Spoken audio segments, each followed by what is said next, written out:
Hi guys, welcome back. ഇന്ന് നമ്മുടെ കയ്യിൽ പോപ്പ് റൈസിൻ്റെ 3 മോഡൽസ് വന്നിട്ടുണ്ട്. ഇതിൻ്റെ ഡീറ്റെയിലിംഗ് ഞാൻ പ്രത്യേകിച്ച് പറയണ്ടല്ലോ. Create your own rice world എന്നാണ് പോപ്പ് റൈസിൻ്റെ ടാഗ് ലൈൻ തന്നെ. അപ്പോൾ അതുപോലത്തെ സാധനങ്ങളായിരിക്കും ഏറ്റവും കൂടുതൽ അവർ ഇറക്കുന്നത്.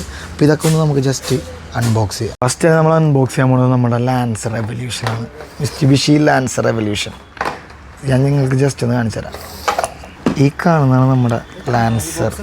ഇതിൻ്റെ ഫ്രണ്ടൊക്കെ നിങ്ങൾ നോക്കി, ഡീറ്റെയിലിംഗ് വെറുതെ സീനാണ് കേട്ടോ. എല്ലാ രീതിയിലും എൻ്റെ ടയേഴ്സും റബ്ബർ ടയേഴ്സ്, ഫ്രണ്ടിലെ ഫോഗ് ലാംപ്സൊക്കെ നോക്കി നിങ്ങൾ, നല്ല സൂപ്പറായിട്ട് അവർ ചെയ്തിട്ടുണ്ട്. കണ്ട ഫോഗ് ലാംപ്സും എല്ലാം. മിറേഴ്സ് റബ്ബർ മിറേഴ്സാണ്, അതുകൊണ്ട് ഇത് ബ്രേക്ക് ആവും എന്നുള്ള പേടിയൊന്നും നിങ്ങൾക്ക് വേണ്ട. പിന്നെ നിങ്ങൾക്ക് ബാക്ക് സൈഡ് നോക്കുകയാണെങ്കിൽ നമ്മളുടെ ഇതിൻ്റെ ഹുഡ് വരെ നിങ്ങൾക്ക് ഓപ്പൺ ചെയ്യാം കേട്ടോ. ഇത്ര ചെറിയ വണ്ടിയിൽ ഇതുപോലത്തെ ഹുഡും കാര്യങ്ങളും. ഇതിൻ്റെ എൻജിൻ പേര് നിങ്ങൾക്ക് കാണാം, മിസ്റ്റുബിഷി എന്നൊക്കെ എഴുതിയ നല്ല ഒഫീഷ്യൽ ലൈസൻസ് പ്രൊഡക്റ്റാണ്. ഇതാണ് നമ്മുടെ ലാൻസർ റെവല്യൂഷൻ. ഓക്കെ അല്ലേ? ഞാൻ അടുത്തത് കാണിച്ചു തരാം. ഇനി അടുത്തത് സുപ്ര ടോപ്പ് സീക്രട്ട് GT 300 സൂപ്പറാണ് നിങ്ങൾ അൺബോക്സ് ചെയ്യാൻ പോകുന്നത്. ഈ കാണുന്നത് നമ്മുടെ സുപ്രയുടെ കാര്യത്തിലൊരു രക്ഷയില്ലാത്ത ഡീറ്റെയിലിംഗ് ആണ്.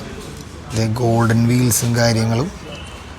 ഇതിൻ്റെ കളർ തന്നെ ഉണ്ട്, ഒരു ലിമിറ്റഡ് എഡിഷനാണ്. ഇതിൻ്റെ നിങ്ങൾക്ക് ഹുഡ് ഓപ്പൺ ചെയ്യാൻ പറ്റും.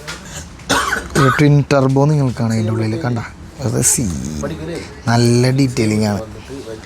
അടുത്തത് നമ്മുടെ ഷെൽബി മസ്റ്റാങ് GT ആണ്. ഇപ്പോൾ ഞാൻ എടുത്തതിൽ ഏറ്റവും ഹെവി ആയിട്ട് എനിക്ക് തോന്നിയത് ഈ ഷെൽബി മസ്റ്റാങ് GT ആണ്. ഇത് കാണുമ്പോൾ എനിക്ക് ഓർമ്മ വരുന്നത് ഗോൺ ഇൻ 60 seconds ആണ്. ഇതിൻ്റെ ഹുഡും അതുപോലെ ഡിക്കിയും ഓപ്പൺ ആവും. പിന്നെ ഇതിൻ്റെ എൻജിൻ ബേ നിങ്ങൾ കാണാം, അടിപൊളിയാണ്. ഫ്രണ്ടിൽ ഫോഗ് ലാംപ്സ് കാര്യങ്ങളുണ്ട്. അടിയിൽ നോക്കി, ഇതാണ് ഇതിൻ്റെ ബേസ്.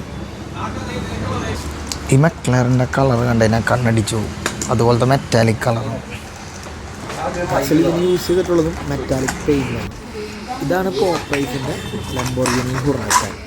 കാണാൻ നല്ല രസമുണ്ട്. ഡീറ്റെയിലിംഗ് ഞാൻ പ്രത്യേകിച്ച് എപ്പോഴും എടുത്ത് പറയണ്ടല്ലോ. പോപ്പ് റൈസിൻ്റെ കാര്യങ്ങളൊക്കെ നിങ്ങൾക്ക് അറിയാമല്ലോ. ഓൾറെഡി ഇതിന് മുന്നത്തെ വീഡിയോയിലൊക്കെ നമ്മൾ ചെയ്തിട്ടുണ്ട്. ഡീറ്റെയിലിംഗൊക്കെ വരുന്നത് അടിപൊളിയായിരിക്കും. മെറ്റൽ ബേസാണ് വരുന്നത്. റബ്ബർ ടയേഴ്സ് കാര്യങ്ങളായിരിക്കും. ഇതാണ് ടൊയോട്ടയുടെ യാരിസ്. ഇതും മൊത്തം ചുറ്റും സ്കേർട്ടും അലോയ്സും ബോൾഡറും എല്ലാം ചെയ്തൊരു വണ്ടിയാണ്. ഇതിൻ്റെ ടയേഴ്സൊക്കെ തന്നെ നല്ല രസമാണ്. ഇതിൻ്റെ ബാക്കിൽ ബാഗിങ്ങൊക്കെ ഉണ്ട്, പോപ്പ് റൈസ് എന്ന് പറഞ്ഞിട്ട്. എല്ലാം കൊണ്ടും നല്ല രീതിയിൽ ഡീറ്റെയിലിംഗ് ഉണ്ട്. ഇതിൻ്റെ ഡോസ് കാര്യങ്ങളൊന്നും ഓപ്പൺ ആവില്ല.